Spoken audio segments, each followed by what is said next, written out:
বন্ধুরা, আজকের গল্পের আসরে তোমাদের জন্য থাকছে গোপাল ভাঁড়ের সর্দি মশার পাশা। সেদিন বড়গঞ্জের হাটবার। সকলকে সেই হাটে বাজার করতে যেতে হয়। গোপাল গঞ্জের বাজারে চলেছে গ্রামের কয়েকজন চেনা জানা লোকের সঙ্গে গল্প করতে করতে। যেতে যেতে হঠাৎ গোপালের নজরে পড়ে সামনে একটি মেয়েও যাচ্ছে বোঝা মাথায় নিয়ে। গোপাল ভালোভাবে নজর দিয়ে দেখতে পেলে মেয়েটি ভারী বোঝার জন্য হোক বা অন্য কোনো কারণে হোক কাঁদতে কাঁদতে আগে আগে চলেছে, আর ঘন ঘন একটা হাত দিয়ে সর্দি মুছছে, পাছায় ঘষছে আনমনে। কাঁদলে সকলেরই নাকে সর্দি আসে এমনিতেই। সে এক হাতে বোঝার টাল সামলাচ্ছে আর এক হাত দিয়ে নাকের সর্দি টেনে পাছায় মুছছে। আর এই অভ্যাসটা তো অল্প বিস্তর অনেকেরই থাকে, এ আর তাই তেমন নতুন কি? গোপালের মাথায় দুষ্টু বুদ্ধি খেলে গেল, আর মুখে দেখা গেল বাঁকা হাসি। গোপালের মাথায় তো সবসময় কত রকম বুদ্ধি ফিকিরের আসর। সে মনে মনে ভাবলে একটু মজা না করলেই নয়।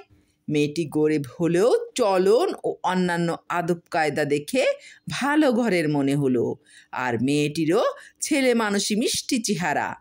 কিলবিল করছিল ফন্দিগুলো গোপালের মাথায়।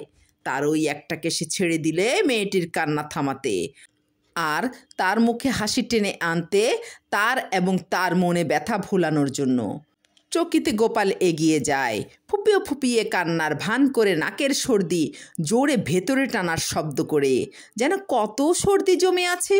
তারপরই হঠাৎ একদলা সর্দি বের করে মেয়েটির পেছনের কাপড়ে মুছে দিল। মেয়েটি চমকে ওঠে।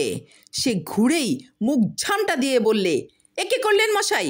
আপনার সর্দি আমার গায়ে মুছতে আপনাকে কি কেউ বলেছে? আপনার লজ্জা করল না? ছি ছি, বেহায়া কোথাকার! মেয়ে ছেলের গায়ে হাত দিলেন, ভদ্রলোক হয়েও এই কি উচিত কাজ? আমি এখনই রাজদরবারে নালিশ করব, কেন আপনি আমার পাছায় হাত দিলেন? গোপাল প্রাণখোলা হাসি হেসে তখন বলল, তা বাছা, তুমি রাগ করছো কেন? তোমার সর্দি মোছার বহর দেখে আমি ভাবলাম এটা বোধহয় সর্দি মোছার পাছা। গোপালের সঙ্গীরা হো হো করে হেসে ওঠে। মেয়েটির মুখেও হাসির রেখা দেখা দেয়। গোপাল তখনও বললে, দেখো বাছা, তোমার চোখের সামনে চোখের জল দিয়ে তো তোমার পেছনের কাপড়ের সর্দি ধোয়া যাবে না, তাই বাজারে পৌঁছাতে পৌঁছাতে আমার চোখের জল দিয়ে তোমার পাছার কাপড়ের সর্দির দাগ ধুয়ে দেব। আমি আবার এমন ছোট মেয়ের কান্না সইতে না পেরে কেঁদে ফেলি যে।